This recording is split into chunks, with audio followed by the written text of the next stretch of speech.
एक सूखा हुआ गांव था। ऐसा गांव जहां जमीन पर पड़ी दरारें सिर्फ मिट्टी की नहीं थीं, बल्कि लोगों की उम्मीदों की भी थीं। सुबह होती थी, सूरज निकलता था, लेकिन गांव के लोगों के चेहरों पर रोशनी नहीं आती थी। इस गांव का नाम था प्रकाशपुर।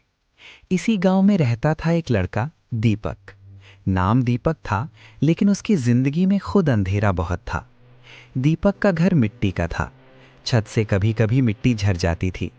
घर में ज्यादा सामान नहीं था, बस एक चारपाई, एक पुराना दिया और ढेर सारी परेशानियां।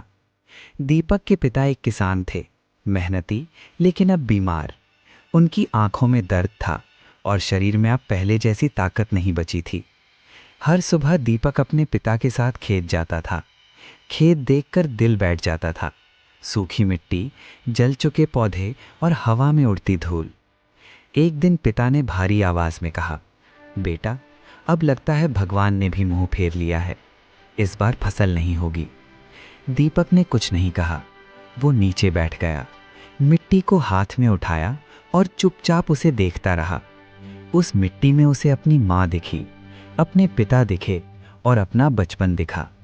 घर पर माँ चिंता में रहती थी, दवाइयाँ खत्म हो रही थीं, पैसे नहीं थे। रात को चुपचाप रो लेती थी ताकि दीपक सुन ना ले। उसी गांव में रहता था एक अमीर जमींदार, ठाकुर साहब। उसके पास पैसा था, ताकत थी और लोगों की मजबूरी का फायदा उठाने की आदत भी। ठाकुर साहब गांव में आए और बोले, जिसके पास पैसा नहीं वो अपनी जमीन मेरे नाम कर दे, वरना भूखे मरोगे। गांव वालों के सिर झुक गए, लेकिन दीपक चुप रहा। उस रात दीपक देर तक जागता रहा। एक छोटे से दिए के सामने बैठा था। दिया हल्की हल्की रोशनी दे रहा था।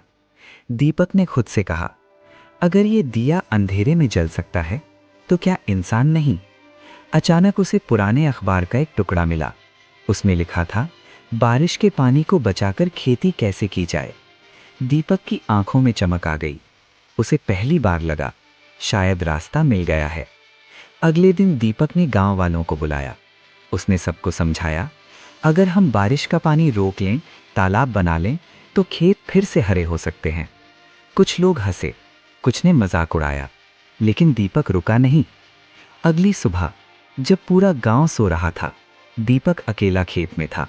उसके हाथ में फावड़ा था। धूप तेज थी, पसीना बह रहा था।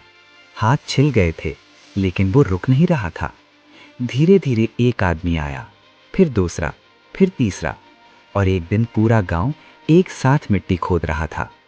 फिर वो दिन आया जिसका सबको इंतजार था। काले बादल आए, बारिश शुरू हुई, तालाब भरने लगा, सूखी जमीन में जान आ गई, खेत हरे होने लगे। ठाकुर साहब दूर खड़े ये सब देख रहे थे।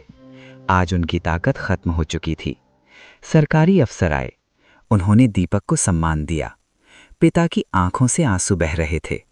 उन्होंने कहा, बेटा, तू सच में दीपक है। शाम को गांव में हर घर के बाहर दिया जला। अब ये गांव सिर्फ रोशनी से नहीं, उम्मीद से भी चमक रहा था। अंतिम संदेश, जो इंसान दूसरों के लिए जलता है, वही सच्चा दीपक होता है। अगर आपको ये कहानी पसंद आई हो तो वीडियो को लाइक ज़रूर कीजिए।